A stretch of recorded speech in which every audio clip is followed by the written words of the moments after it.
Hello, everybody, and welcome to Scurvivor series. This is the second season of our show covering the 45th season of Survivor. And no, not the second season of this show where last season we also covered the 45th season. This isn't our second rewatch of the 45th season. This is us talking about the new season of Survivor, which is coming out this Wednesday, next week, Wednesday, whenever this is airing. Probably this Wednesday. Who's on first? I don't know who's on second. I don't know. I don't know either. Hopefully we can hear each other. I had a rousing time getting the audio together, and I already feel like it's dumb, but it's fine. It's fine. I'm your sweaty boy, Ryan Knightsey. Can confirm he is sweaty. Yes, I'm very sweaty, and I don't quite enjoy it. But I am joined, as always, by the lovely Jessie Dubiowski. Jessie, how are you doing today? I'm doing all right. I'm a little turd. You're a little turd? Tired, but I feel like a little turd. I'm not quite as sweaty as you, but I guess I could be considered slightly sweaty because it is hot and there is no fan in here. Yeah, that's the downside of recording in a box after moving chairs and putting up blankets and stuff. Yeah. But how are you doing? Are you excited about the new season of Survivor? I always feel like I'm not because I don't know anybody, and it's like you get really attached to the last season's cast and then you're like, that's Survivor. And then you're like, I have to do this again with a whole bunch of new people. And then you get a couple episodes in and then you're like, oh, I know these people, But now they're just a bunch of names. And I think that's the goal for us today is to discover who these names are and learn a little about these 18 contestants on season 45. If this is your first time joining us, we thank you for joining us. I want to make sure to say at the top here that if this is your first time joining us and you enjoy what you're listening to, please subscribe to the podcast. Subscribe to Scurvivor series. Jessie and I would greatly appreciate it. And leave a review. 5-star review on Apple. Otherwise, it will be ejected out of the Apple podcast airlock. Wait, what? Don't worry about it. So we got a new season 45 of Survivor. 18 contestants again. The rules seemingly, as far as I can tell, are roughly the same as previous season. What's that? You're pointing at something? What's that? There's just a loud banging behind me. That's probably the cats that are loudly banging behind me. I'm sorry. The cats? Our fans? Our fans are banging on the door, trying to get in here. Just want a piece of this recording. Mm-hmm. We like to say we have the best fans. We also have the most demanding fans. Yeah. We also have to feed our fans. Do anybody else, like podcasters, chime in? Did you ever have to feed your fans? I think Sarah Koenig had to feed her fan once or twice. Oh, okay. Little podcast joke there. So we're excited about this season of Survivor. We hope everyone enjoys what you're listening to, and we'll get into it. So basically, what we're doing here for Scurvivor series, Jess, is we are going to go through that whole cast that you talked about. And randos, those 18 randos, and try to get to know them a little bit. Of course, as always, Survivor released all 18 contestants, their images, their names, and a bunch of fun facts about them. We are going to go through all of them, learn a little bit. I'll be the judge of how fun their facts are. That's fair. We're going to go through all 18 people, learn a little bit about each of these folks, and then at the end, we are going to make our Scurvivor series teams. Now, if you've known anything about wrestling, I'm a wrestling fan. If you know anything about wrestling, there's a pay-per-view for WWE called Survivor Series, where it's a 5-on-5 team. That's basically what we're going to do for this season. We get 5 people? We get 5 people. I said that at the top. So I wasn't listening. I'm not going to lie. I got so sidetracked. That's fine. That's okay. I still love you. So we have 5. Well, after we have these 18 people, we learn a little bit about them. We are going to pick 5 of them each. No crossovers between the teams. Just 5 people out of these 18 people. We are drafting them. We are making decisions. And then these are people that we believe are going to win. Take us to the end. Maybe I can figure out a point system or whatever. But at the very least, these are the people that we are picking to take us to the end of the season, to who we think's going to win. And one by one, of course, they will be eliminated. And hopefully my team is going to get to the winner's purse. Not your team. So sorry about that, Jess. Well, dream big. That's all you got. Just like Steve Tyler said, dream on. Dream on. Dream on. Dream on. Dream on. I listen to a lot of radio. That's fair. I don't have an aux cord. Classic rock, the river. No. Yeah, so really, we'll choose 5 members from our team without even watching them an inch of them on television. Well, except for one, we'll get to him. And then we will pick our teams, and then that will review every episode of Survivor Season 45. Are you ready to play Scurvivor Series, Beanie? I'm ready. Jesus. Okay, let's start off with contestant number 1. I believe this is an alphabetical order, potentially by first names. Actually, that seems weird. No, it's definitely not by F. I don't know what order this is in. But we are looking first at Austin Lee Kuhn. This is his picture. This is Austin Lee Kuhn. Oh, honey. You're going home so early. Wow. What immediate reaction to he just looks the picture. too happy. So this is He looks too happy. Austin Lee Kuhn. I should say this. You can look at all of these people on Entertainment Weekly's website. Austin Lee Kuhn, age 26, hometown San Jose, California. He currently resides in Chicago, Illinois. He is a grad student, and he describes himself as ambitious, sweet, and clumsy. Oh, you're not going to go far, honey. Wow. Jessie, what? He's too kind. He looks too nice. Do you think he can be empathetic and create good relationships? Oh, absolutely. And then I think they're going to turn around and crush him. Stab him in the back. Hopefully he has a little, tenacity hidden under the smile, because right now. So every person gets the exact same number of questions asked to them. Not just number, but the exact questions asked to every single contestant. I've given you a list of what those questions are. I'm going to ask you, Jess, pick 2 of them off the list that you would like to know more about Austin Lee Kuhn and different things. I will say the questions are: why do you want to be a part of Survivor? What's one life experience you feel has prepared you for the game? Which previous player do you identify with the most? Who do you think you play most like? What will you value in an alliance partner? Your favorite hobbies and pet peeves? What is the accomplishment you are most proud of? What is something we will never know from looking at you? Who in your life is your biggest inspiration and why? And then why will you be the sole survivor? So they ask all these contestants the same question. Jessie, what are 2 that you would like to know more about? Quick thing. Do they give their occupation? Yes, he is a grad student. That's his occupation? Oh, baby. He's 26 years old in Chicago, Illinois. So whatever school grad student there is. It doesn't say what he's studying to be as a grad student. Maybe that would have been helpful to get more info. But that is what we got. A California native. Loves surfing, maybe. I don't know. But he looks fit. This guy does look fit. I'll give him that. But he self-described as kind and clumsy. Ambitious, sweet, and clumsy. Clumsy's not a good one there. Not a good one there. Maybe he's trying to play the, In theory, these are all honest answers and not part of the game. Yeah. To be clear. I'm going to say this is where you play the... Yes, pick 2. Any 2. This is so hard. Don't take too long or we'll be here forever.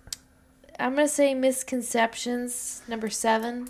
Misconceptions. What is something we will never know from looking at you? I own the, in parentheses, heavily contested and very impressive world record for the most nuts thrown and caught in a can on the head in 1 minute. The original record was 37, and I got 93. So he has the record for the most nuts thrown, I imagine, up in the air and caught into a can on top of his head in 1 minute, and he got 93. So he's going to be really good at challenges. Yeah, that feels very good at challenges. That's my read from that. Okay. But that could be a bad thing. Being very good at challenges could also be a bad thing. And I don't know if there's a nut challenge on Survivor this season. I'm gonna say... I think I need to know more about his personality. Okay. That's fair. So... Seems weird. So, Seems like, weird do so far. I go with alliances or pet peeves? Like, I'm worried that if I say hobbies/pet peeves, it's just going to be his hobbies. Well, and also, it's also his pet peeves. Is it actually, though? Yeah. Okay, I'm going to go with that one. There are 2 short questions, so I just combined them. Oh, okay. Hobbies and pet peeves? All right, so his favorite hobbies are backpacking somewhere new with my camera, hockey, volleyball, anything really that gets me active outside with friends. So sports. Just say sports. Being athletic. Pet peeves. Any form of waste. Wasted time, money, opportunity, food. Also, banana flavored candy. But I still eat them because no wasting. So he does not like any waste. And he loves being athletic, essentially. That is Austin Lee Kuhn. Any other thoughts about Austin Lee Kuhn? I'm totally going to not spell any of these names right because I'm not seeing any of them. So we're just going to really get an idea of how I think things are spelled. That's fine. I'll show you the name as we do this. Moving on to the next contestant. I did not give myself enough space for these. That's okay. Next contestant is D. Valadares. I don't know. I could be butchering any of these names. D. Valadares. What's your first impressions from D. Valadares? Valadares? I'm getting, like, people are going to think that I'm, like, easygoing, but I'm actually really intense. I get voted off week 1. That was from her. She just feels like a basic week 1 vote to me. Is it because she's blonde? Yes. So age 26. Rude. Age 26. Hometown Havana, Cuba. Current residence in Miami, Florida. And her occupation is an entrepreneur. Why did you say it like that? 3 words to describe her. Wait, what was her occupation? Entrepreneur. Entrepreneur. 3 words to describe her: fiery, wildly enthusiastic, empathetic. So she didn't. didn't. Cheerleader in high school. I don't know. You could ask that maybe. It might be some hidden some here. But I also love 3 words to describe you. 4, and she gives 4 words. So she can't follow directions. Wait, what was it? It was fiery, wildly enthusiastic, empathetic. Were 3 words to describe her. She's a loophole finder. That's what I get from that. That's interesting. Yeah, so Cuban now in... Or either that or just doesn't read directions. It's going to go one way or the other. Yes, and we'll find out pretty quickly. Yeah. Are there any questions that maybe you could discern out of that sort of thing there? Yeah, I mean, she seems fine. She seems totally fine so far. She's young. She's from Cuba. She's an entrepreneur, so she definitely knows how to sell herself in theory. She's empathetic, but also fiery. That could probably get her in trouble. And like we said, she either cannot follow directions with giving 4 words instead of 3, or she knows how to do loopholes. So what are your 2 questions? Or do you have any other thoughts? Makes me feel like she's going to be one of those people that, like, takes charge really quickly in her tribe, but then as soon as things don't go her way, is going to crumble. Like, that's what I feel like. Interesting. I'm trying to think of who I could parallel to last year, but I'm already forgetting everyone's names. But, like, what's her name? Was it Lauren that I'm thinking of? That, like, kind of took charge. No, it wasn't Lauren. It was, from last season? Yeah. Which tribe do you remember? Orange. Or Ratu? It was like... I think it was Lauren. Like, took charge in the group pretty quickly, but then kind of fizzled out. Yeah. So what are some questions you would like to know about D? I want to know what her hobbies and pets peeves. For favorite hobbies, CrossFit, don't judge, running, traveling, anything outdoors, spending time with family, anything that gets my heart racing. Ooh, sexy. Pet peeves. Vetoed. Pet peeves, bad tippers, road ragers, constantly being late, injustice to kids, old people, or dogs. So just don't be a dick. Don't be a dick. She pretty much, that's her pet peeve, is don't be a dick.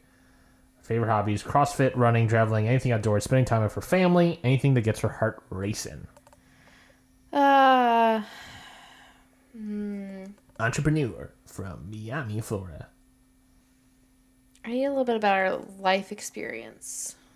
Her life experience. What's one life experience you feel has prepared you for the game?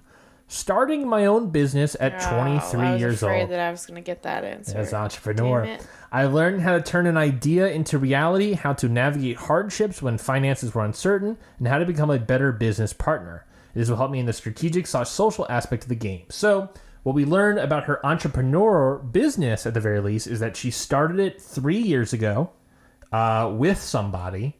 And she has been able to get through, 3 years ago, basically she started a business during the pandemic, it sounds like, with somebody. They were able to get through the finances and everything, and she believes all those sort of things will help her strategically and socially win the game of Survivor. Any other thoughts on D?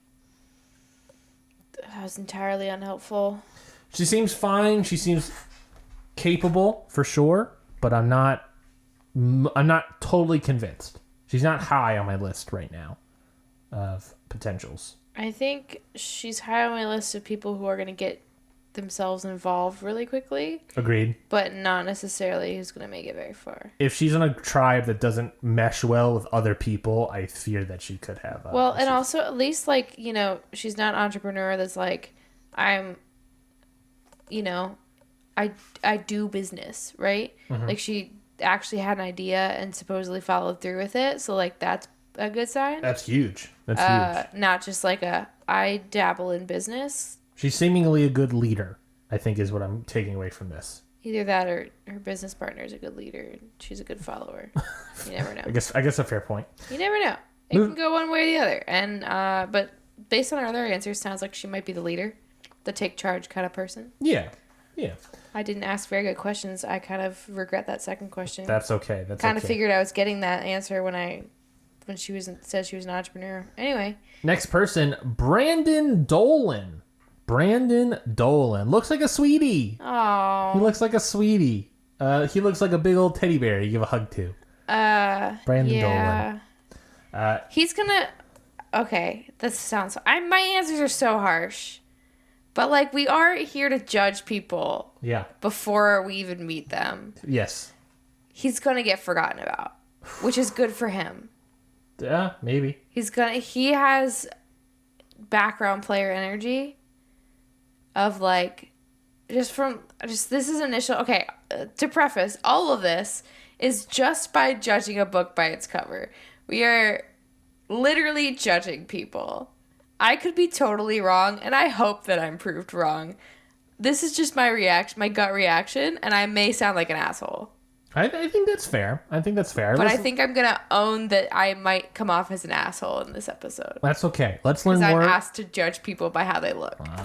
And their stories to tell. You can see my opinion changes. Brandon Dolan, age 26 again. This is a young cast. Hometown Sicklerville, New Jersey. That's where he currently resides. He's from New Jersey. His occupation is a content producer. Isn't that all of our friends that live in New Jersey? Pretty much. Well, not all of them. Some of them actually, like, do slightly different stuff now, but... 3 words to describe you: empathetic, inquisitive, and relatable. I think relatable and empathetic are similar enough to be like, all right. But sure. Well, you can be empathetic and no one can relate to you. Which is... or relate Carolyn. to... Carolyn, I would argue. That's a fair point. That's a completely fair point. What are 2 questions you would like to know more about Brandon Dolan from New Jersey? He's a content producer? Content producer. Oh, Don't really know what that means. Like, I hate to keep going back to the same question, but these people are giving me nothing. Hobbies and pet peeves, please. All right, favorite hobbies and pet peeves. Favorite hobbies: going out to eat, antiquing, leaving a party without telling anybody. Oh, no. An Irish goodbye. He's like me. He's not going very far. That's. I'm just kidding. It sucks to say empathetic and then say I love leaving a party without telling anyone. Listen, sometimes you're too empathetic and parties drain you. Yeah. Well, he likes being... It didn't say anything about being at parties. But these are his favorite... One of his favorite things. Jesse, I do want to stress again. of three things in the world he loves the most is going out to eat, antiquing, solid, and then not being at parties. Irish goodbyes. But Irish goodbyes, leaving a party without telling anybody. His pet peeves, adult men who have Snapchat, people who message me hi when they need something from me, lead with your request. I mean, that's fair. That's fair. The problem is that I'm very much identifying with these answers, which is a problem for him. Because I think I would be a background player. I think I'd be, like, good at challenges like we've talked about, but, like, the social aspect, I think there's definitely times when I'll get overwhelmed and I'll become a background player. So things are not looking good for Brandon. I think that's a fair thing. What's another question you want to ask about him? Let's see. We've got his occupation. We kind of are getting a good read on the personality. We need to know what he's done in life. So I'm thinking either accomplishments or life experience. What is the accomplishments question? Is that what is the accomplishment you are most proud of? No, that could get me nothing. Let's go with life experience. I promise to branch out after this. Yeah, you have, I think, 8 questions. And I've used 3 of them. 4 of them? 3 of them. What's one life experience you feel has prepared you for the game? My background in writing is imperative for a game like this. I like to think I know what to say, how to say it, and who I say it to. That's a terrible answer. That's a terrible answer. Yeah, your background in writing is going to make you good at a game about social interactions? And then I could see how, like, that would, like, in your brain, you're like, it's because I can see how all the pieces fit together, because when you're a writer, like, you're creating a narrative from just data points, basically. Which but is like true, but, like, as a writer, you also have the ability to, like, sit back and, like, evaluate what you say and, like, change the words and, like, do and rethink everything. Yeah. In the moment, you don't have that. And even saying, like, I'm a good writer, and then from that, I think because I'm a good writer, I like to think I know what to say, how to say it, and who I should say it to. I don't necessarily think that translates in being a good writer into a sociable person that knows how to seemingly manipulate people. If anything, it might be the opposite. Yeah. Things are not looking good for Brandon. No. Prove me wrong, Brandon. Prove me wrong. If he can prove me wrong, I would love to see that. But right now, I'm not confident. Moving on to the next person, we have Emily Flippin. Emily Flippin. Oh, here. This is going to be a fun one, I think. Emily Flippin. She seems totally cool. She's age 28, from McKinney, Texas. Currently resides in Laurel, Maryland. There is... Shout out Kicks Plus. There is an underlying energy there. From Texas to Laurel, Maryland? No, just in that image of, like... Can I see it again? Of the image of Emily Flippin? Yeah, like... I don't know what the words are. It's like there's an energy there that I can feel, like... It's hard to describe. It's like either she's gonna flip her shit, flipping shit, or, like, in a good way flip her shit. I don't know. She's going to crack, and then something's gonna come out of her that, like, we don't expect. Could be good, could be bad, could be rage, could just be like, could be the person that cracks and is like, I fucking own this game, and we're like, did not see that coming. Or she's gonna crack and it's gonna be like unbridled rage. What's fascinating? There's something hiding in there, and I can't tell if it's nefarious or not. So again, age 28, hometown McKinney, Texas. Current residence in Laurel, Maryland. Shout out Kicks Plus. Occupation: investment analyst. 3 words to describe her. Jessie, you'll get a kick out of this: direct, genuine, aggressive. I knew there was an aggression there. I knew it. Yeah. Sorry for shouting, but I knew that there is something. Yeah. There is something there. I saw it in the eyes. Direct, it's in her eyes, genuine, and aggressive. How old is she? She is 28 years old. Aggressive. Be aggressive. Investment analyst. All I got is aggressive. Be aggress. Be aggress. Okay. At least she owns it. She owns it. That's a good thing. What questions would you like to ask? I want to ask the last question. Why is she gonna be the sole survivor? Why will you be the sole survivor? I lack a lot of the traditional qualities that make a good survivor player. Terrible start. I'm out of shape. Terrible start. Don't really like the outdoors, and people can find me off-putting. Which is exactly why they'll never see me coming. I gotta say, terrible way to sell yourself. Okay, so I get, like, if you're out of shape and not athletic and you hate the outdoors, like, that's like a good Gabler thing of, like... Ooh, yeah. But when you put in off-putting, people pick up on off-putting. Like, off-putting affects your game so much more than not being good at challenges and stuff like that. The social game is so much bigger. Think about Carolyn, who, like, people didn't understand her. In a way, was off-putting. Yeah, and, like, so she had to, like, fight to be, like, to find the people who understood her and then fought for her. Yeah. Because she was off-putting in that, like, she was a lot for people sometimes because they didn't understand. They hadn't encountered anyone like her. Yeah. So, like, she is unique in that aspect of, like, she, like, really owned who she is, but because people aren't used to people who are, like, honest with their emotions. Yeah. She had to fight to find, like, people who understood her, who would fight for her. So that could become a problem for her. The hard part for Emily, I think, is that she seems to acknowledge and know a lot about herself. The question is, does she have the ability to use that, to her advantage? I think that's a question. Self-awareness is nothing if you don't actually have the ability to capitalize that. Yeah. So what's another question you want to know about Emily Flippin? I want to know how she feels about alliances. What will you value an alliance partner? I think that's a great question, actually. Openness. I want to work with someone who wears their heart on their sleeve, who won't leave you guessing as to their emotions or intentions.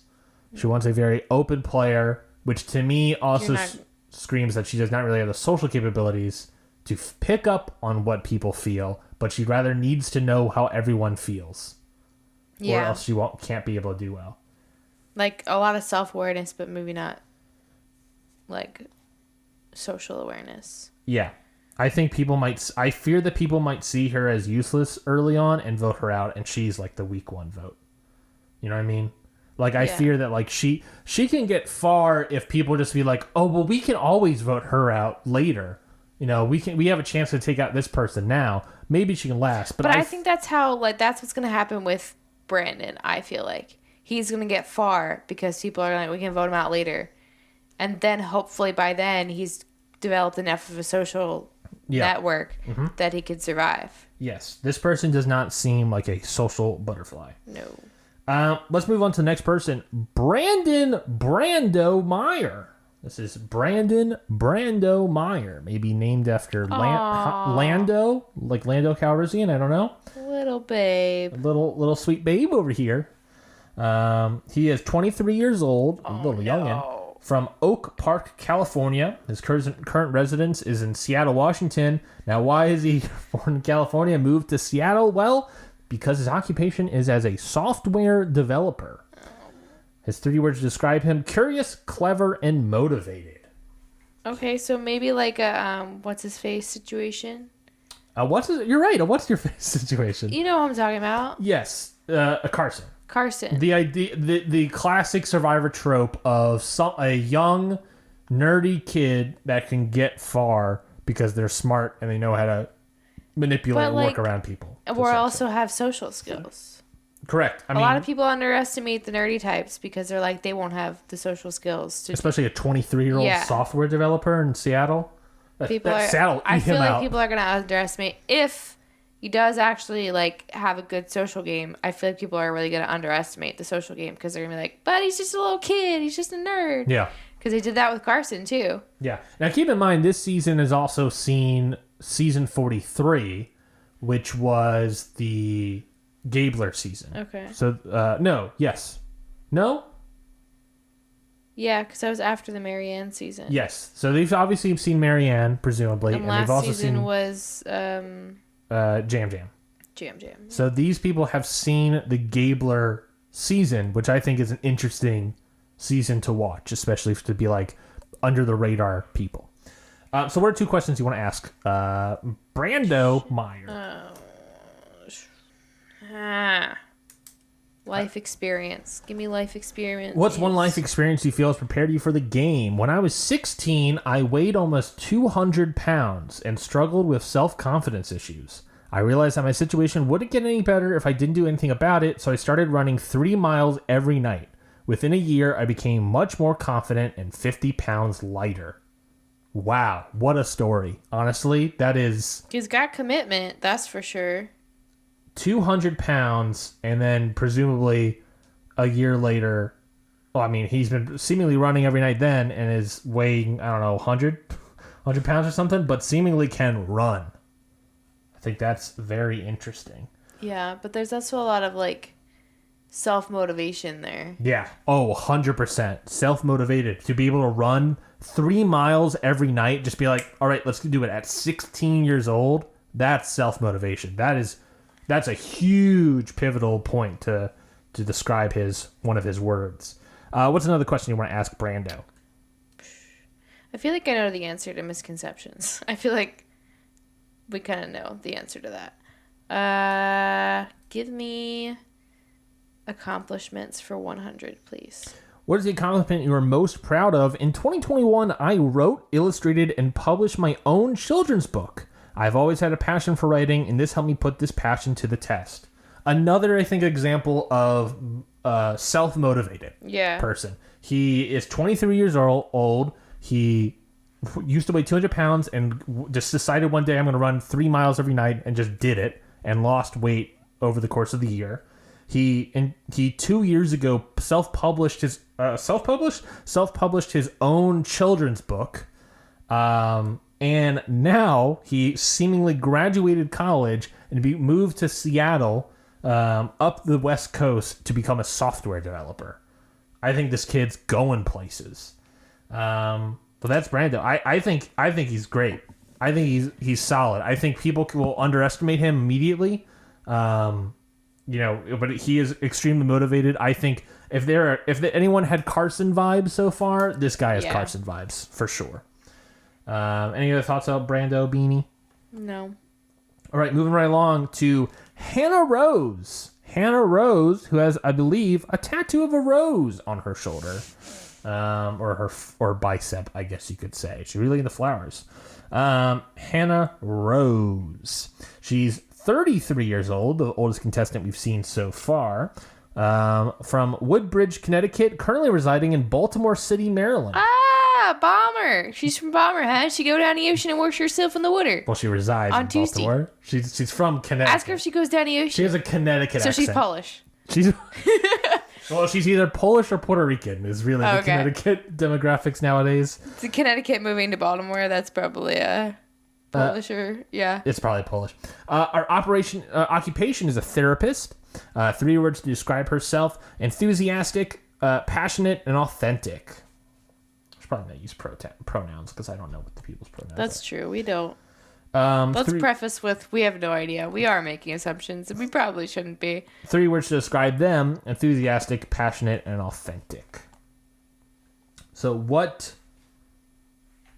questions do you have for Hannah Rose? Hannah Rose. Well, I have a lot of questions. Do you go down the ocean, hun? That was not one of the questions I believe that Survivor asked. Entertainment Weekly asked these Survivor contestants. Let's see. Let's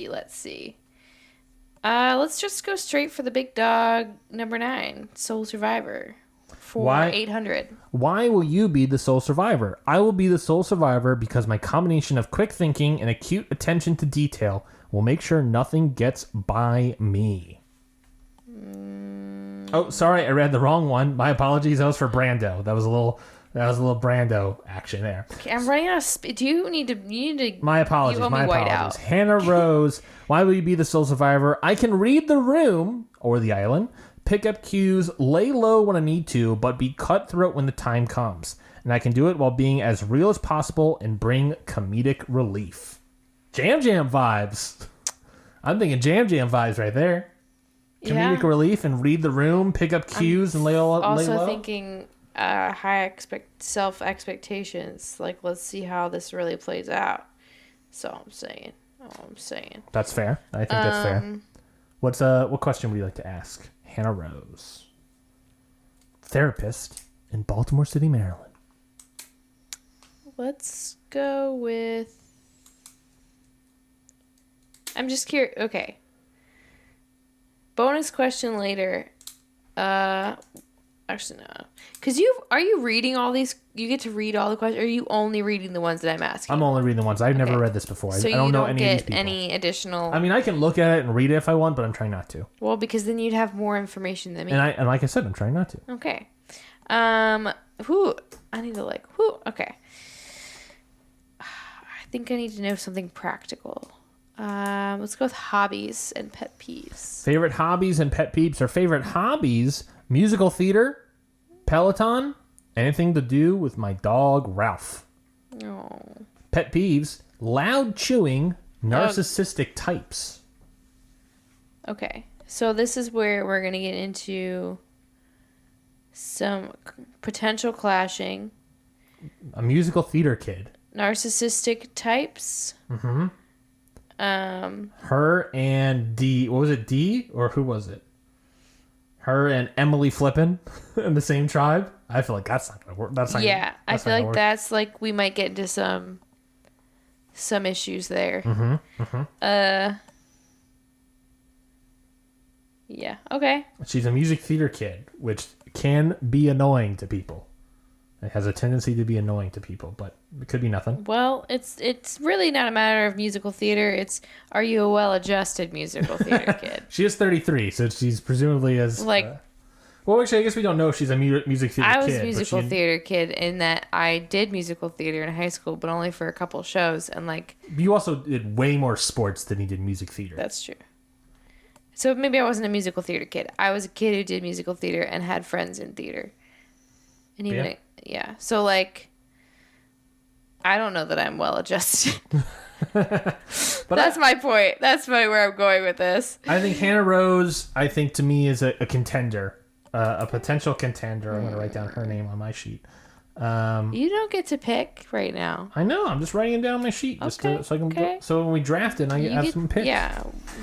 Now, next person, you may recognize him. This is Bruce Peralt. Hey! It's little Brucey right there. Big time Brucey right there. Of course, Bruce knocked his noggin against conked in the head. against a wood block the very first challenge of season 44 of Survivor. Oh, man. He already was there. They shoot these back to back, and so they just said, you know what, Bruce, stick around, and we'll just stick around for a month, I guess. Heal up, and then we'll bring you back for the next season of Survivor. So he kicked someone out, I guess. Oh my gosh. Let's learn about Bruce Peralt. He's age 47 years old. He's from West Warwick, Rhode Island. And he is an insurance agent. And 3 words describe him: funny, competitive, and energetic. How old was he? He is 47 years old, the oldest contestant so far. I will say competitive for sure, but maybe blindly competitive.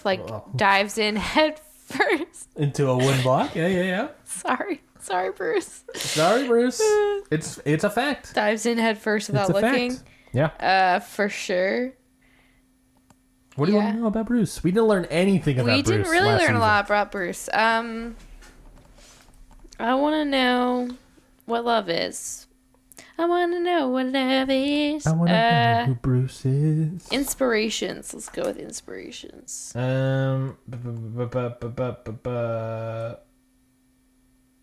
Inspirations. He doesn't seem to have... Okay, he doesn't have that one. Okay, well... He has less questions than everybody else. How rude. Let's go with... accomplishments. Oh, actually, he does have inspirations. My apologies.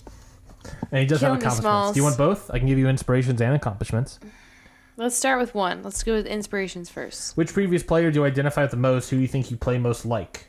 That's not the question I was asking. I thought it was inspirations, right? That's what I wrote down? No, that's previous player identity. That's the third question. Okay, then he doesn't have inspiration. So accomplishments.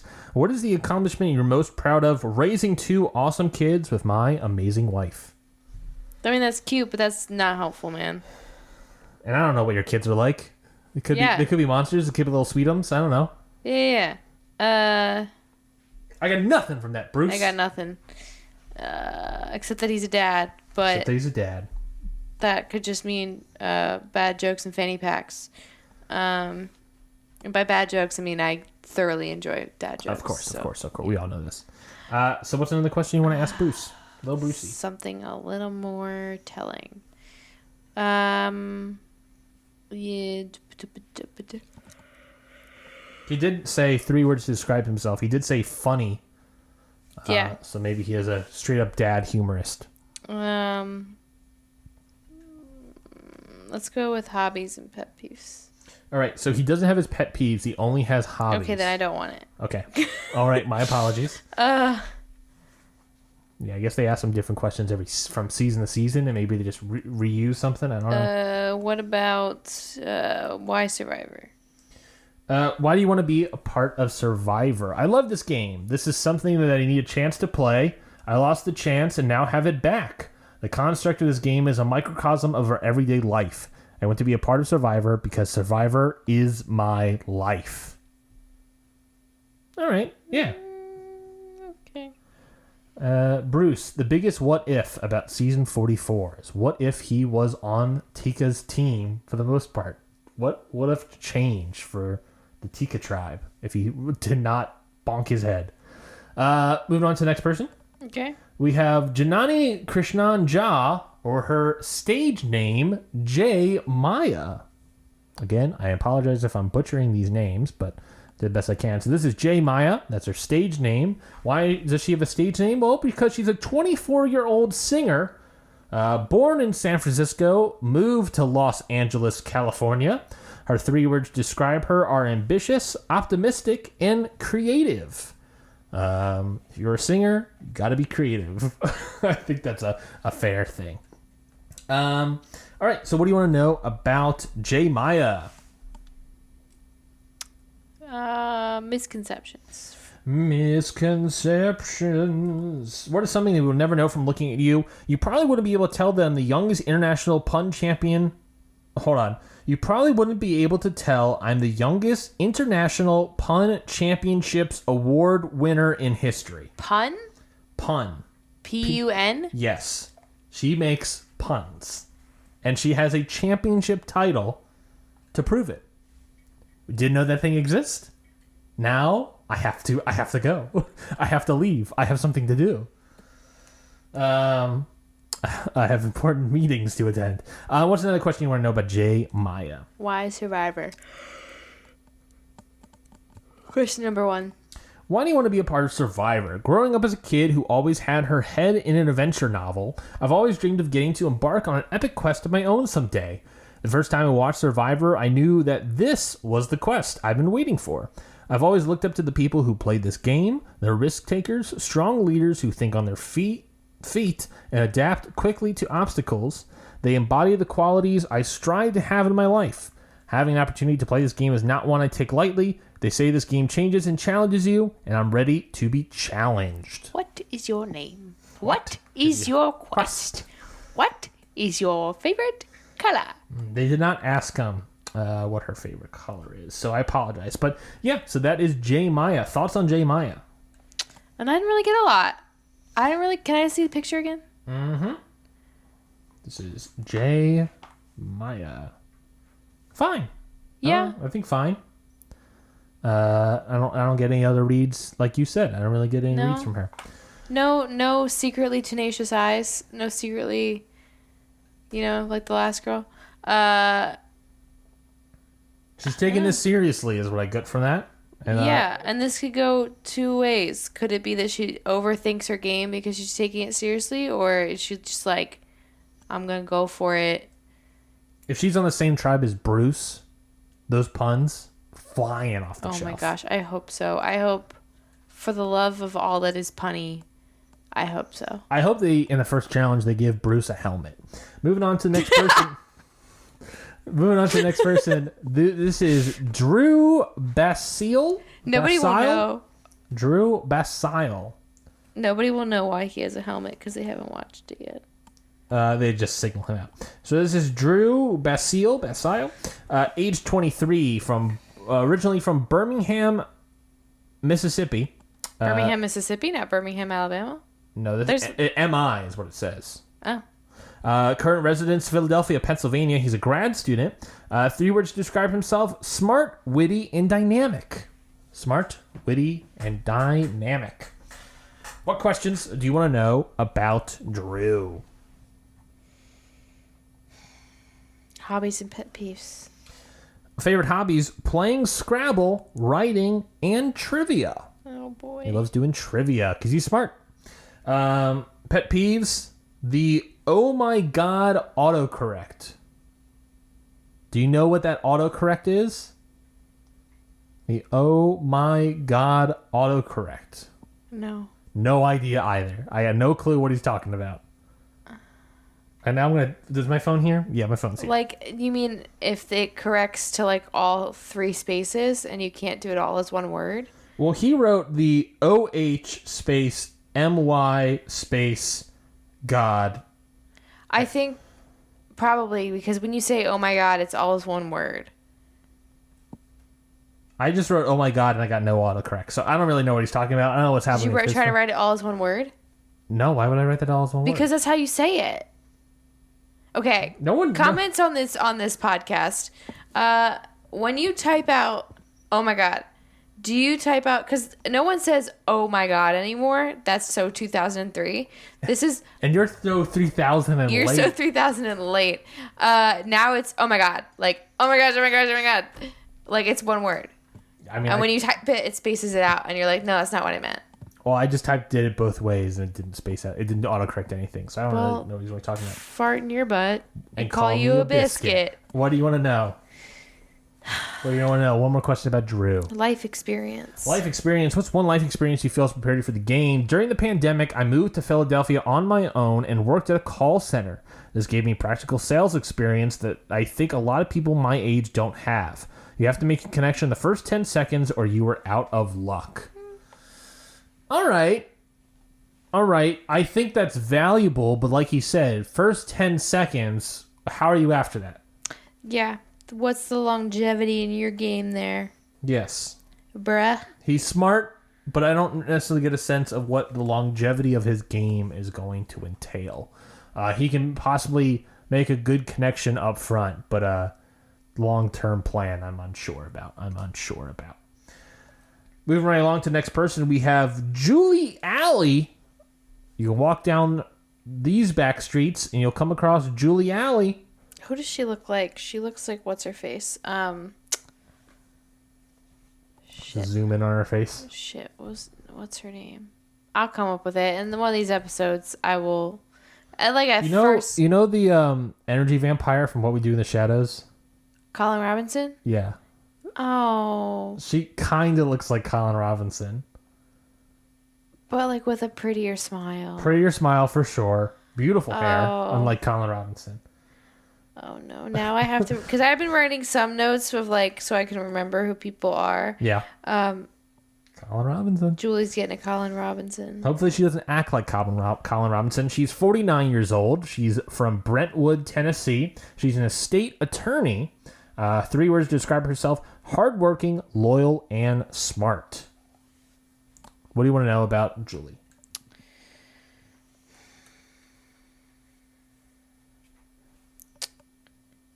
What's Julie do for fun? Because sometimes their picture and their self-description and their occupation gives me nothing. So you're asking for favorite hobbies and pet peeves? For favorite hobby, baking cupcakes and cakes, jogging with my black lab Leo. Pet peeves, hair left in hairbrushes, other people slurping coffee. So she has sort of like a manners pet peeve, like a courteous sort of. She is annoyed by a lack of courteousness. That's what I pick up from her pet peeve. I have a feeling that people are not going to take too kindly to Julie. This. What's another question you have about Julie Alley? What is the inspirations question? What is that again? Who in your life is your biggest inspiration and why? Yeah, let's go with that. She says, my mom. I knew it. In my head, I'm like, she's going to say her mom. When I was in the divorce attorney's office at 39 and called my mom to tell her I was going to be an attorney, she replied with, yes, you are. Just like that, no questions, only confidence. She went back to nursing school when she was 45 and is still a research nurse at 78. My mom challenges, quote, the norm and inspires me to say yes to challenges. I mean, like, I get it, but I knew that was coming. She loves her mom. She loves her mom. Nothing wrong with that. Nothing wrong about it. You love your mom. I do love my mama. She's my mama. Yeah. My mama. You're my mama. My mama. My mama. Julie seems fine. Julie seems fine. Is she winner potential? I don't really know. No. I think she'll... Here's the thing. And this is an unfortunate thing that happens with usually women over 40 on this show. She's reaching 50. They get thrust into the mom role. Yeah. And then they get annoyed by them, and then they vote them out. Also, not a good... If they're losing a lot, they'll easily vote her out. Right. This happens like every season. Especially like... It's like the mom figure who loses a lot. Mm-hmm. Or who cries at least once. Mm-hmm. If you cry at least once and you're in the mom role, which is, again, not chosen, but you are thrust into it by just how people act around you. Societal standards. Yeah, and how people perceive you. And then if you cry at least once, then they're like, oh, we can't deal with this anymore. So unfortunately for Julie, I have a feeling that might be the role she is thrust into. And maybe, who knows, maybe she could be one to be like, I'm going to make that work for me. And so this is where people put me, and this is how I'm going to use that to my advantage. And so, I don't know. But it is like a thing, something women over 40 in this game get shackled with pretty quickly. And also just like kind of women in general. Yeah, but especially if you're like one of the older women in the group. Agreed. Next person, Jake O'Kane. Jake O'Kane. He is 26 years old from Hanson, Massachusetts, currently resides in Boston. He is an attorney, very young attorney. 3 words to describe them: boisterous, wily, persistent. So annoying. Good vocab. I know, but so annoying. Like boisterous. And persistent. Yeah, it was a little annoying there. You're going to... Yeah, I feel like not necessarily that they are annoying, but that's definitely going to be an indicator pretty quickly of are people going to find you annoying or not. I agree. What are some questions that you would like to ask about Jack O'Kane? Oh. It's like Michael Caine, but Jack O'Kane. I'm tired of picking questions. I know. That is your only job here. No, I've got to write a whole novel in a tiny little space because I didn't give myself enough room. No, my apologies. Not your fault. I'm the dumbass who did it. Jack O'Kane. Sorry for my cursing. Sorry, Mom. Jack O'Kane. Can you quit it? Quit what? Jack O'Kane. Quit it. I lost it. Good. What do you want to know? I don't know. I want to know... Number 9, Sole Survivor. Why will you be the sole survivor? I will be the sole survivor because no one wants it more than me and no one is going to work harder than me to achieve it. I'm a people person with the intelligence to use my social skills to navigate through the game. Something about that answer tells me not as many social skills as you think. He is an attorney. There's nothing I can really pinpoint, but like... Then is there a question that you think will get you more knowledge base about his personable skills, his social skills? I think I hate to keep using it. It's either going to be life experience or pet peeves. But like the pet peeves really does give me a lot of information. Let's go with... I hate to keep using it, but hobbies and pet peeves. Favorite hobbies, theater, Dungeons and Dragons, working out. That's a good range. This gave me a lot more than I thought it would. That's a great range. Theater, Dungeons and Dragons, and working out. Okay. That's a solid range. Pet peeves. Pet peeves, motorcycles. Interesting. People who take themselves too seriously, and people who won't hear out new ideas. Okay. So a little Could be a challenge for him. Right, but like a little, I think, different direction than I thought this was going, to be honest. Yeah. I thought this is someone who definitely steamrolls. Yeah.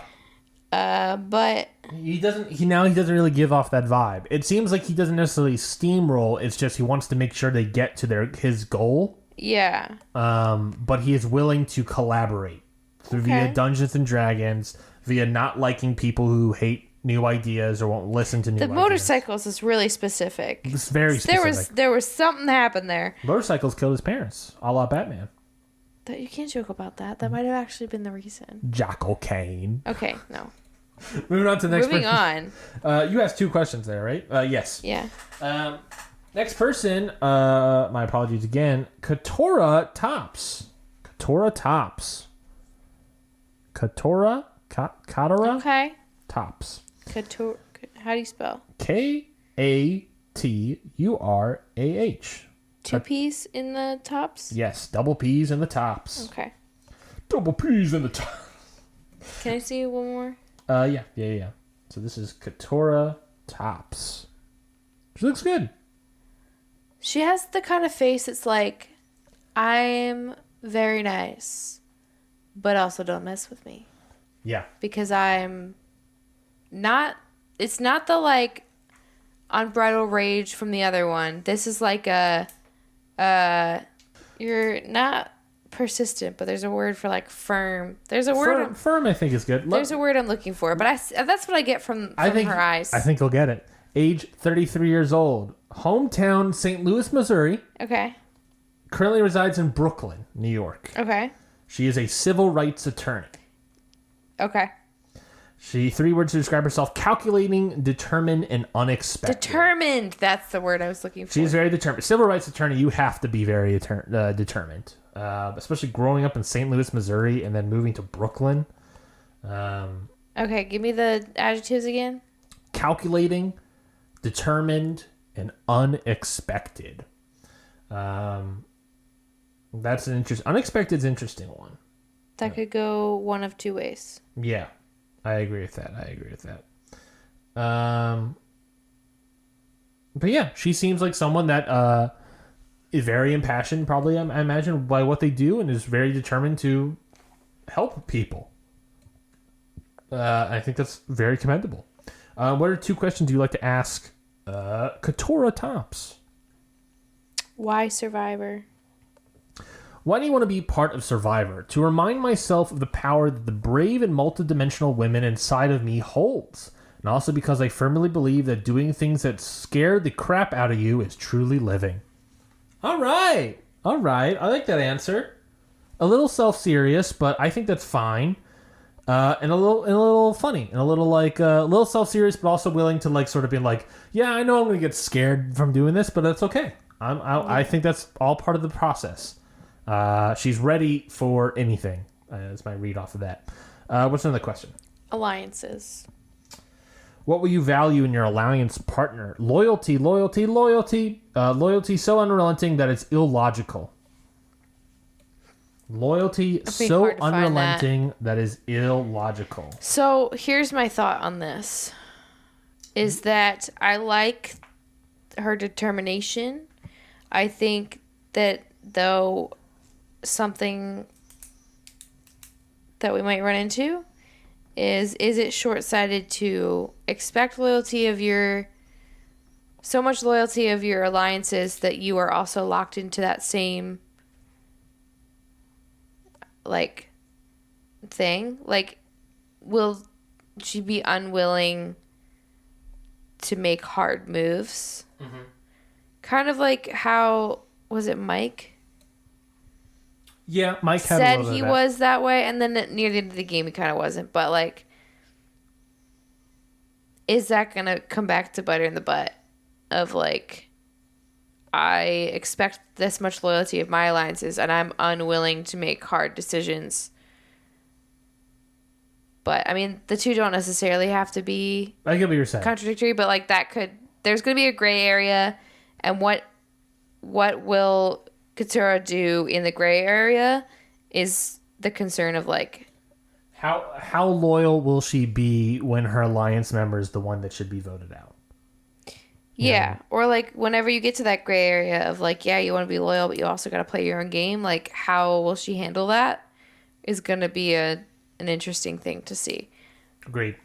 The next person up is Caleb Gabriold.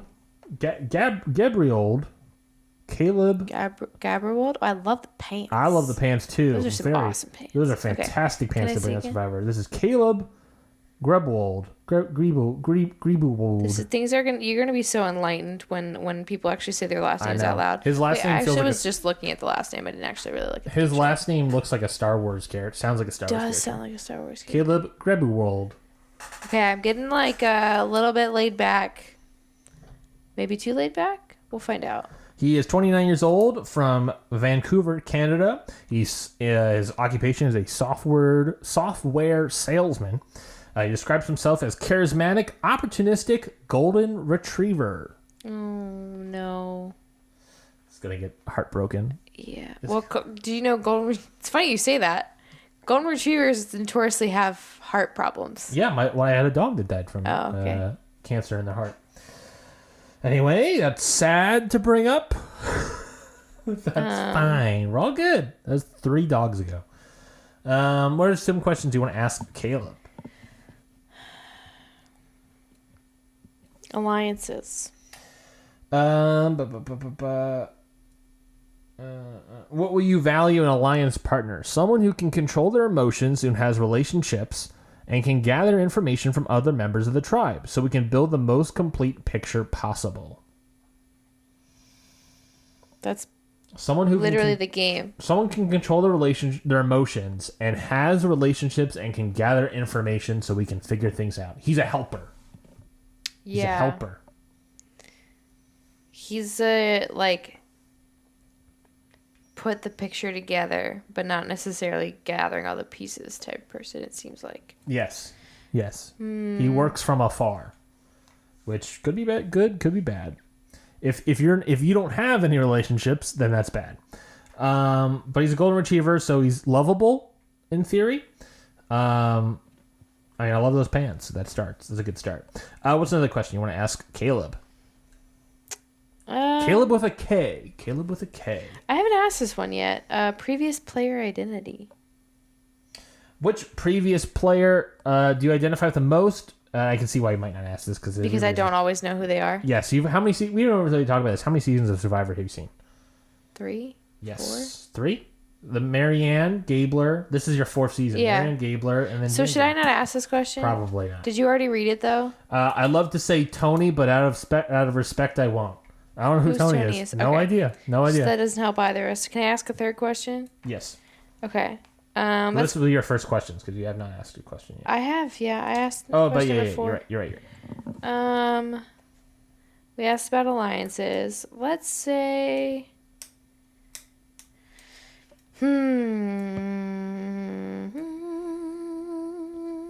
Misconceptions. What is something we would never know from looking at you? I've worked remotely since 2017 and have lived in 27 countries. Fiji will be my 28th. So he's worldly. He's a worldly man. Which, like... well educated. Could mean that, like, he's good at adapting to new situations. Mm-hmm. That doesn't always mean adapting socially, though. True. Yeah. Like, working remotely is not really... Working remote, you don't really go outside that often. You know? Well, I mean, in a traditional, like, you sit in an office job, but, like, some people work remote and they, like, sit on the beach and do their work in another country or whatever, you know? Yeah, he's a software salesman, so I don't really know how that would work. So, like... I assume he's making calls? Yeah. that tells me that, like, he's adaptable, but that doesn't necessarily tell me if he's sociable or not. Yeah, I did not get any sort of reads on sociability with Caleb. Okay. Moving on to the next person. Kelly Nalbandian. Kelly Nalbandian. Again, I apologize for probably butchering these names. Kelly Nalbandian. When do you need that savings bond? Nalbandian. Is that anything? Kelly Studying hard. Yes, Kelly, Kellie. Okay. Wild way to spell it. She is 30 years old, from Weston, Connecticut, currently residing in New York, New York. She's a critical care nurse, and she describes herself as scrappy, deliberate, and intuitive. Interesting. A Scrappy-Doo type. How old is she? 30 years old. She's 30. A critical care nurse, so shout out to her. Scrappy, deliberate, and intuitive. Okay. It's hobbies and pet peeves. Favorite hobbies, playing acoustic guitar, watching/playing soccer, and taking board games way too seriously. My kind of gal. Pet peeves. Because that's my hobbies. Yes. Essentially. Pet peeves, inefficiency, and know-it-alls. Okay, what was pet peeves? She is annoyed by inefficiency and know-it-alls.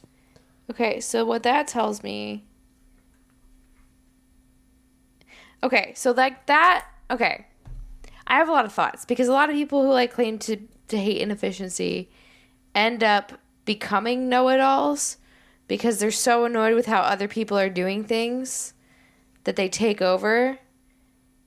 And I say this as someone who has been called a know-it-all because my bigger pet peeve is inefficiency and things being done in the worst way possible. And like, there's been a lot of growth to try and let people do things their own way, and it doesn't have to be the right way.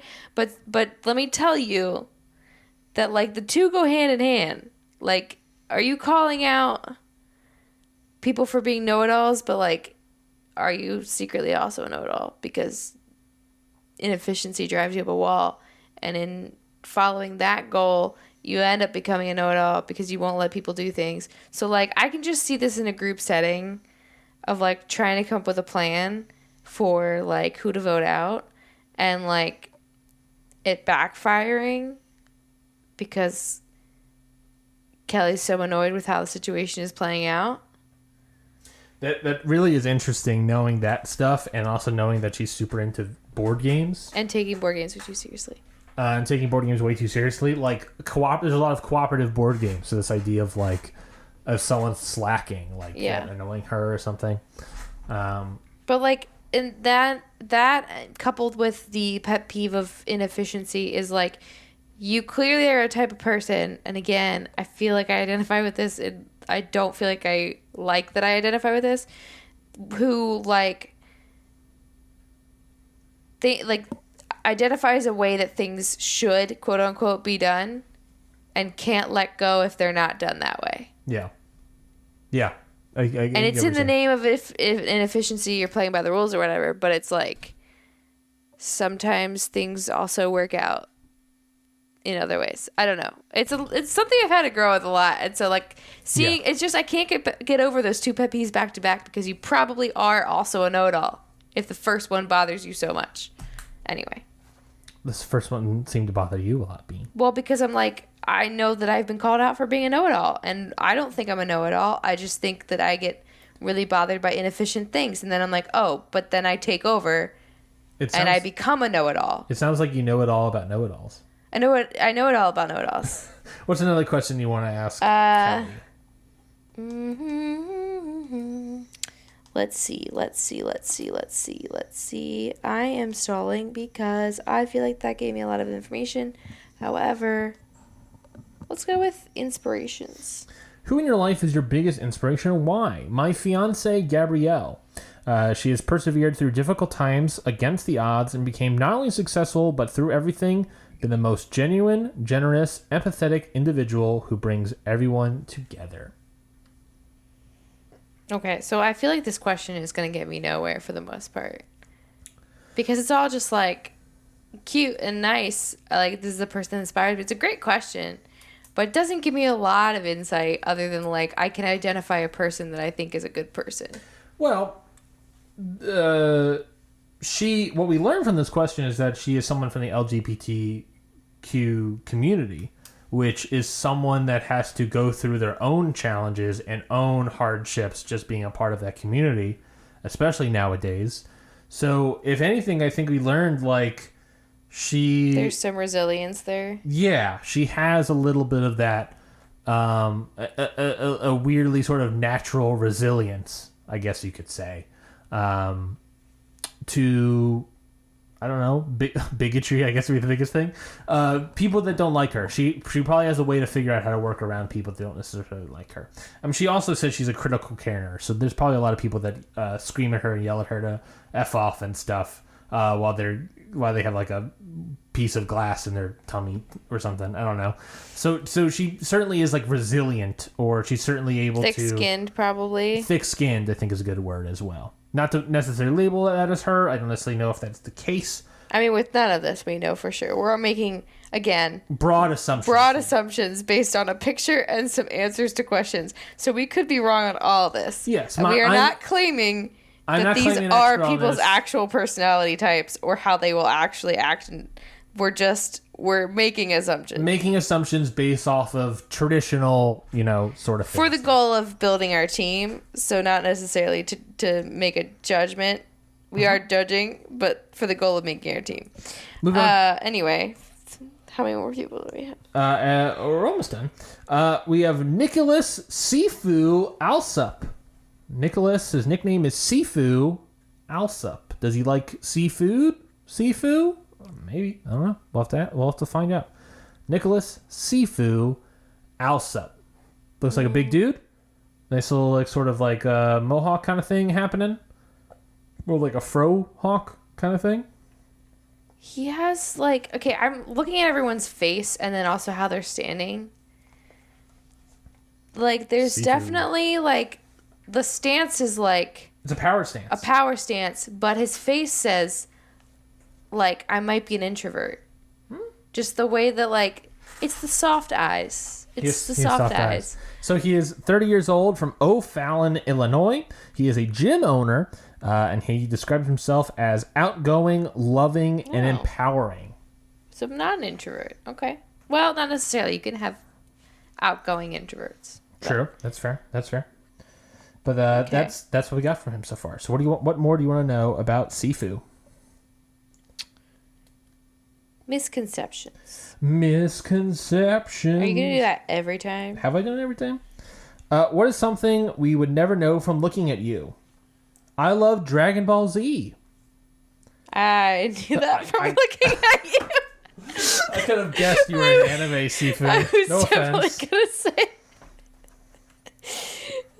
And not like deeply into anime, like a very, one of the most popular animes. Yeah, because he would have said anime. He's not like, I'm into the figure skating anime or... No, I'm into Dragon Ball Z, so like entry level anime. Are we mocking him for his anime? No. Well, we're mocking him for, no, not even. Just that we're just confirming that light anime fan. Sure. Because I feel like you would have said anime. Yeah. You know what I mean? I'm not a WWE fan. I'm a wrestling fan, so I just tell people I'm a wrestling fan. Yeah, exactly. I don't watch WWE. I'm a wrestling fan. Right. But even if you did watch WWE, you watch enough different wrestling to say I'm a wrestling fan, not a WWE fan. True. What's another question you want to know about Sifu?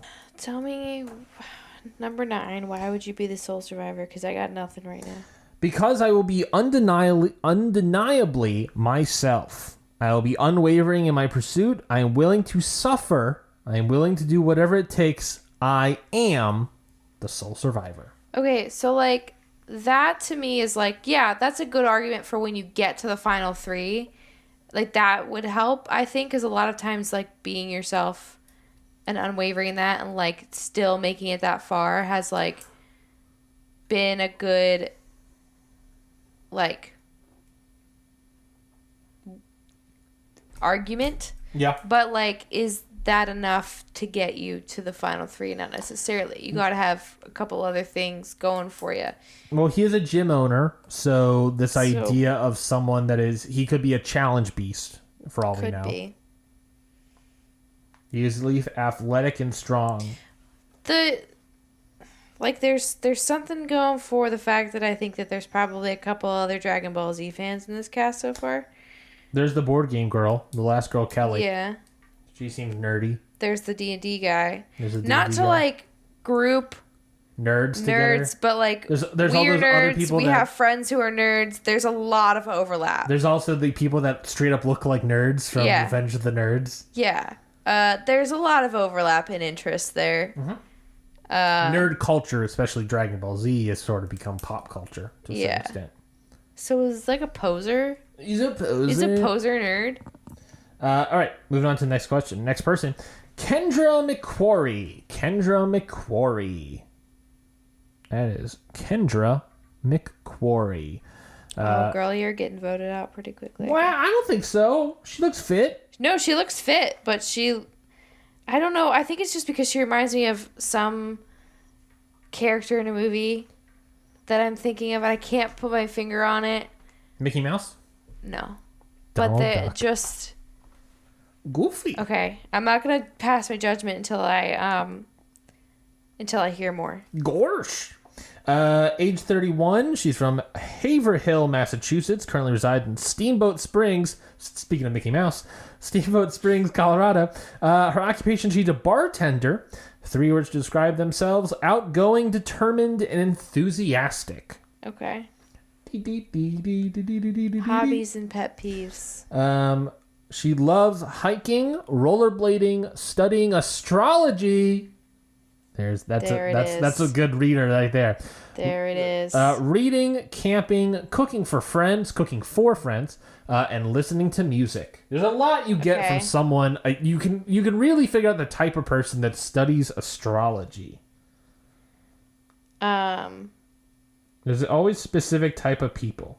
She also, it looks like based on her picture, has a tattoo of a phrase on the inner of her left foot. Can't see what it says, but she has tattoos, and one of them is on the inner left foot. What are the pet peeves? This is going to be what swings me one way or the other with certain Kendra? details. Yeah. Pet peeves: people who chew with their mouths open, snoring, not saying please and thank you, and when people ask me the meaning of my tattoos. Okay, all right, I don't like that one. You can't say you're into studying astrology, which is all about finding meaning in the stars, and then be upset when people ask you the meaning of your tattoos. So this for me is confirming what my initial reaction was of there feels like this energy of,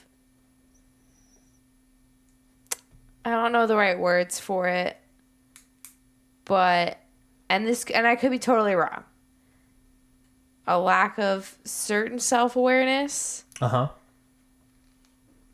Overly aware of everything else.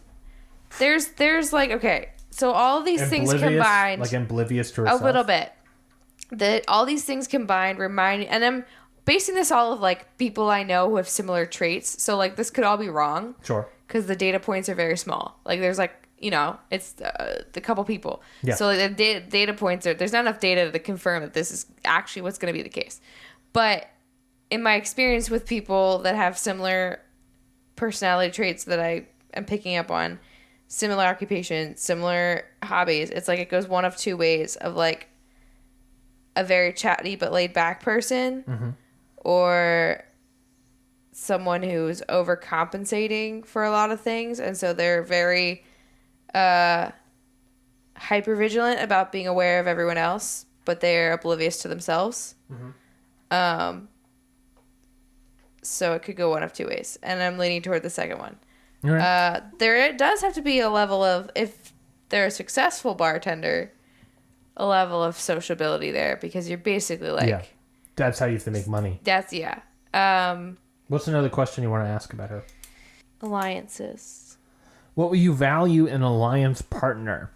Loyalty. I would love to find two people to go all the way to the end with. Also, I will definitely value someone who is relaxed and grounded to help balance me out. So she is the aware opposite. that she's not relaxed and grounded, which is how I had a feeling. Yes. She is the opposite, seemingly, of relaxed and grounded. Yeah. I mean, so the reason I asked this question is because I need to find out, like, are they unreasonable? Uh-huh. But, like, this is a pretty reasonable, like, I feel like knowing that you need someone to balance you out is good. Loyalty, obviously everyone wants a loyal alliance. So almost everybody we've asked that question has said loyalty. I'm like, okay, great. That's kind of what you're hoping for in an alliance, but no one's truly ever loyal. It's a game. It's all about you. What am I looking for in an alliance member? Someone who is willing to stab me in the back. Yeah, interesting. It's kind of understood that, like, there's some level of loyalty there.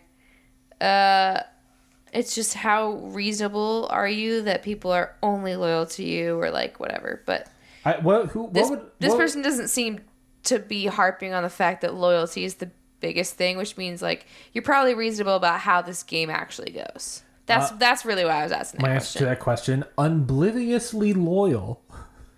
Blindly loyal. A golden retriever. Oh, we've got a golden retriever somewhere in this cast. Who was that? That was not Sifu. That was Caleb. Oh, yeah. We got a little golden retriever for you. There we go. That works out well. Last two. Sean Edwards. This is Sean Edwards. Sean Edwards. Normal looking dude. Shawnee Ed. Sean Eddie. Sean Edwards is 35 years old from Lawrence, New Jersey. He currently resides in Provo, Orem, Utah. He is a school principal. That's an interesting job. He completely did not understand the category of 3 words to describe yourself because they said connection seeker, ambitiously minded. They're all hyphenates. No. Connection seeker, ambitiously minded, and magnetic energy. One of those is hyphenated. The rest aren't. So you can, at best, argue 5 words. Another loophole finder or doesn't read directions. I mean, 5 is real bad. With arguably well, one 6. of them is hyphenated. Yeah. So, yeah. So that's 5, arguably 6. That's a rough time. Yes, that is Sean Edwards. What are 2 questions you would like to ask Shawnee, baby?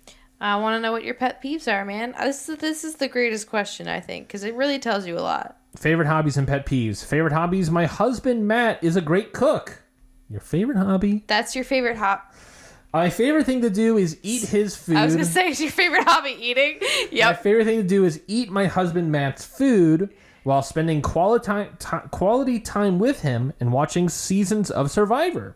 Okay. I also love a good game night with my cousins. Okay. Gonna link up with that other girl, Kelly. Yeah. Okay. Pet peeves. Give them to me. Pet peeves. People who are arrogant and think they are better than others. Oh, you're gonna encounter that in this game. I can already, I don't know who it is yet, but there's gonna be one person at least. Yeah, there's no one that's really... I feel like there was one person that read sort of arrogant. But there hasn't been really anyone that's, distinctly that way. What is another question you would like to ask Sean Edwards? Life experience. What's one life experience you feel has prepared you for the game as a gay man? Overcoming social stigma and religious expectations helped me to develop mental grit, tenacity, and resilience, which is absolutely necessary for Survivor. So sort of backing up what I said before about people inside the LGBTQ community, but an interesting one as well is overcoming social stigma, but also religious expectations. That's an interesting thing. Don't know about what... I mean, he is residing in Utah. I guess I could make a guess. But not from Utah. But not from Utah. He's from New Jersey originally. No. But, I mean, there could be, familial, religious expectations, or even if he identifies with a religion that, there's an expectation there. I know a lot of people in the LGBT community who are, practicing Jewish or practicing Catholic, and it's reconciling growing up in that faith and also like still being a part of that community but not being fully accepted by which like not saying that every Catholic community or every Jewish community doesn't accept you, but like there are communities that like, you know, there are things that you have to navigate. When if I'm no longer a practicing Catholic, am I a game time Catholic? It's a little funny joke. Funny. You're fired. Funny You're joke. fired. All right, next person, last person here. We have Sabia Broderick. Sabia Broderick. I can't see. You keep tilting Sorry, it. And then... I'm also trying to look at the pictures of them. Okay, well, like show it and then you look at it, or you look at it and then show it. All right, Beanie Baby. Sabia Broderick. Okay. It looks like she's wearing a set of pajamas. But they're cool ass pajamas. She could be a pajampion, which is, of course, a pajama champion. Pajampion. No, I like the first one. Pajampion? Pajampion. Yeah. Pajampion. How do you spell that? I got it. Never mind. You writing down pajampion? Yeah, I gotta have like an identifier so I remember who people are. That's fair. So she's 28 years old, born in Locust Grove, Georgia. Currently resides in Jacksonville, North Carolina. Her occupation is that she's a truck driver. Did not expect that one coming. 3 words to describe themselves: resilient, vibrant, and proud. Fully did not expect truck driver. Also, I'm really looking at Sabia. Truck driver. Look at those. Look at them arms. guns. Look at those arms. Like I know the southern states love their guns, but hot damn, she's got 2 right there. God damn, Sabia. Are they registered? We'll find out, I guess. So what are 2 questions you have for Sabia? Last 2 questions of the show. And then I have to make decisions.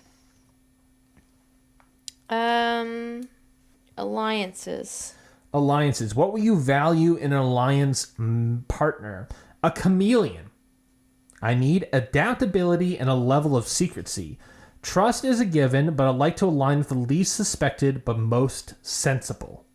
That's a fantastic answer. That's the most specific answer we've gotten so far for that question, and I think that's the most reasonable answer. Of like, yes, you need a loyal person. It's like not what is...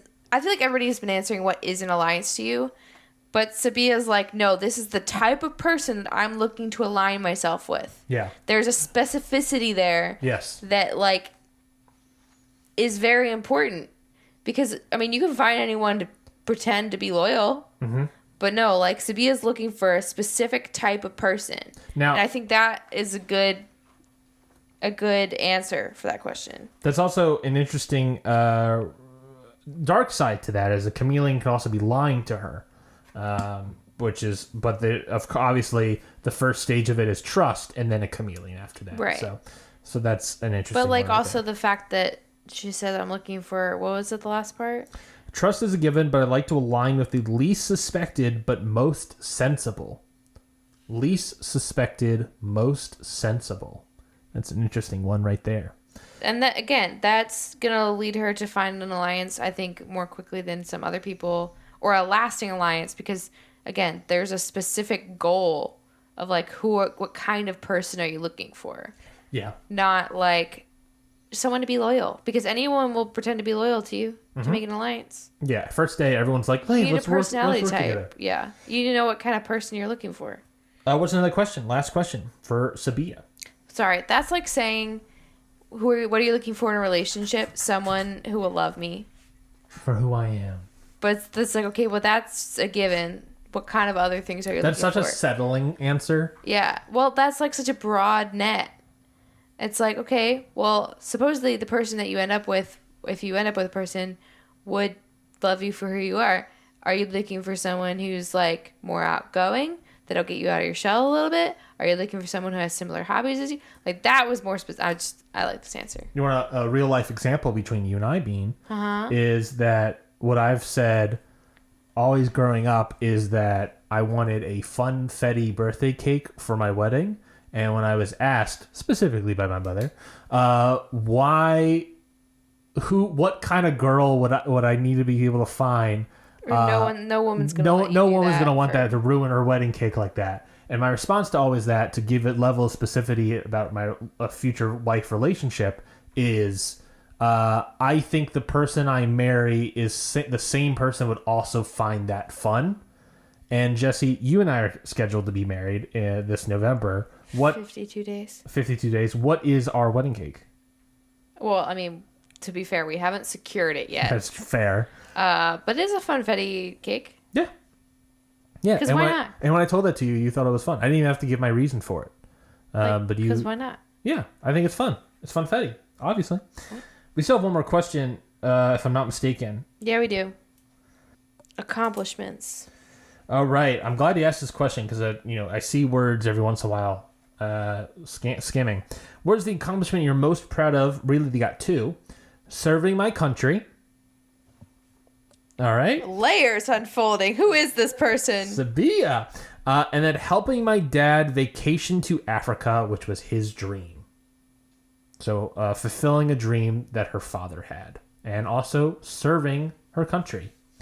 I'll give you this little hint in here as well to just give that answer because I see it all the time pop up in here. She was a Marine. Okay. He was a Marine in the United States Marine Corps. Layers to this person. Okay. Yes. She is the most impressive person. That could be very dangerous. She feels like she'll be a challenge beast. She feels like she'd be a very sociable person that also feels like people are going to see her and see a threat. Plus, she's a woman, and that's obviously the game can be weirdly, naturally sexist sometimes. And I think people are going to see her as a threat almost immediately. But yeah, that's all 18 members of the Survivor cast for season 45. We appreciate everyone for listening this long. I'll probably chop up a little bit to cut out some of the pauses. But now it's a time where we're going to draft 5 people to be our Scurvivor series teams.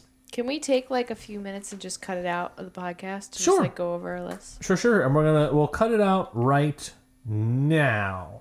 All right, and we are back from our break. During that break as well, in our little study session, we also rolled D12, some dice.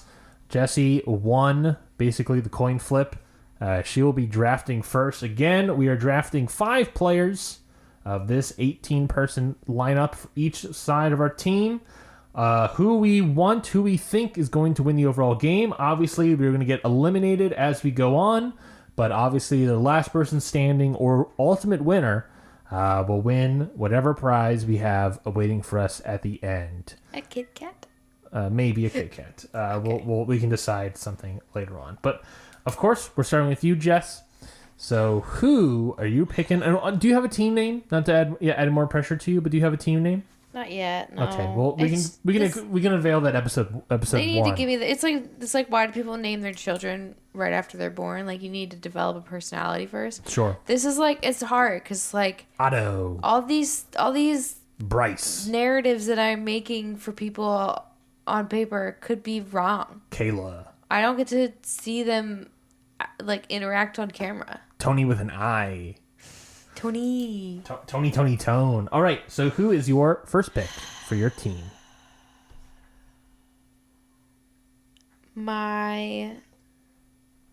Against my better judgment, because I think this person is too good on paper, but there are certain things that make me think that like maybe they know what they're doing. So like maybe they won't get eliminated first for being too good.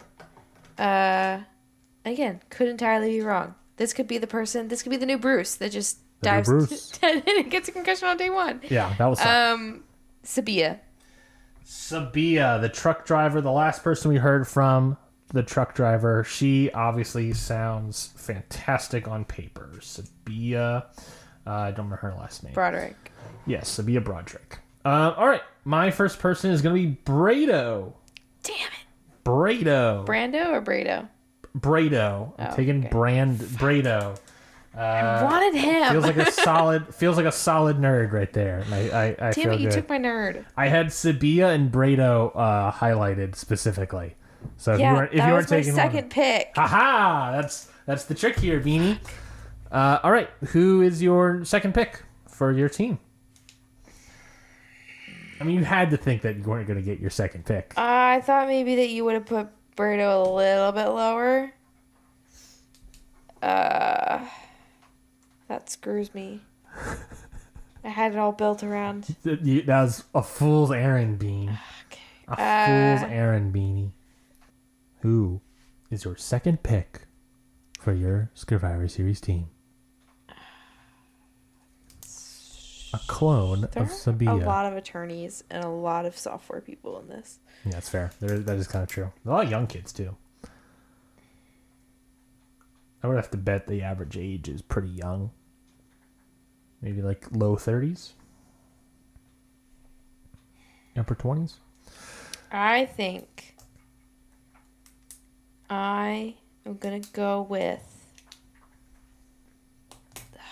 I know what's happening, but now I'm like rethinking everything. Oh, Beanie. I'm going to take Kelly. Kelly? Yeah. I'm shocked that you're taking Kelly. Kelly is not even on my board.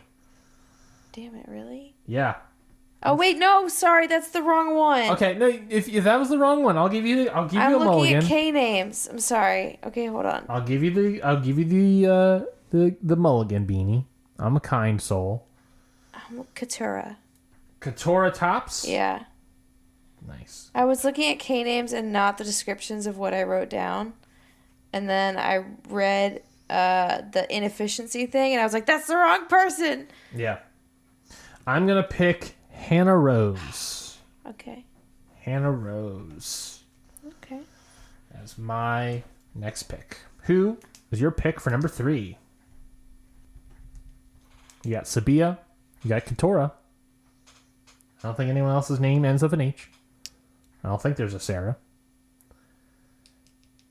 I mean, I took Hannah. Rounded out your team quite nicely. Yeah, it's like I'm like rethinking a lot of these people. It's okay. This I'm is all say good. Jake. Jake. Who is Jake? O'Kane. D&D. Jack O'Kane. Jack? Jack O'Kane. Oh, okay. I've definitely read Jake. That's okay. I'm going to pick Brandon. Okay, back up. Brandon is my pick. Fine. I'm just back up. All right, you got 2 more picks, Beanie. Who are you going to pick? I really wanted Brado. I know that you really fell apart. Why did you pick Sevilla if you really wanted Brado? Because they were my 2 like equals. So it was arbitrary. I had to pick one of them to start with. That's fair. Were you gonna pick Sabia? Never mind. If you didn't pick Brado, I would have picked Sevilla. Okay, so I would have lost one of my top 2 anyway. Exactly. Okay. Exactly. I'm gonna go for a wild card here. Ooh. Someone I didn't even write down. Uh-huh. And I'm gonna go for Drew Basile. Drew Basile. From the hit band Basile. Yeah. La da da da da da da da da na na na. Get it? Yeah. Kiss Rose? Yeah. I'm gonna pick. Which is also not Bastille. Ayo. I'm gonna pick Caleb, the golden retriever Caleb. Okay, taking my golden retriever. That's fine. This is your last pick for your Survivor Series team. Who is gonna win it all? Now I'm like, I feel like I need a quiet one, right? Like, I mean, it doesn't really matter. There's no real qualities. I mean, these people will be eliminated. We could be super wrong, and it was one of the 8 people we didn't pick. It could be Bruce for all we know. I wrote down Bruce and then I crossed him out. Wow. I'm sorry, Bruce. I don't have a lot of confidence in you this time around. He's a liability. You are a liability. I'm happy he's back and he gets a second chance, but damn, you gotta prove it. I was thinking Sean, but like part of me is like the sweet thing of like Who is Sean again? The school principal whose hobby is that his husband cooks and he eats the food. I'm getting this like certain building your personality. Not that I'm generalizing, really. It's not building his personality around another person. But when your hobby, the first thing you say is like, my husband cooks. Like that is like you name somebody else's hobby. And then I eat the food. Yeah, that's not really a hobby. That doesn't bode well for me. It just is a thing that, like, is something that... Are you thinking that's like a sociable thing yeah, that might have an issue I with? think that might become a social game issue. And it's the tiniest thing, honestly, and I could be totally wrong. But I just get something about the social game is going to be struggling there. I'm going with gut emotions here because I don't have much else to work with. I'm thinking about maybe J. Maya. The singer, J. Maya. Or D. But I don't know. I always stay away from the entrepreneurs. The fiery Cuban, D. I usually stay away from the entrepreneurs, but, like, this may not be the same as always. She may be different. She might be different this time. Yeah. I'm really struggling. How many... Okay, who can I choose from? I could choose Austin. You got a bunch of D, people. Emily. Uh-huh. Bruce. Yep. J. Maya. Julie. Yep. Kelly. Nicholas. Kendra. Uh-huh. Or Sean. Yes. These are all the names. Okay, so Kendra's a no. Julie's a no. Wow. Kelly's a no. Wow. Cutting out women left and right. There are things about... I mean, Nicholas is a no. Wow. Sean's a no for me. My gut says no. Sean's a no for me, dog. So that's everyone on this side. Ew.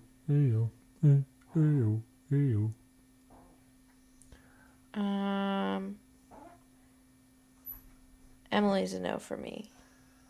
Mm-hmm. Austin's a no for me, I think. What is up with this chair? So it's either D, Bruce, or J. Maya. I'm going to go with my gut. I'm going to say J. Maya. J. Maya? What's her full name? A longer version of J. Maya.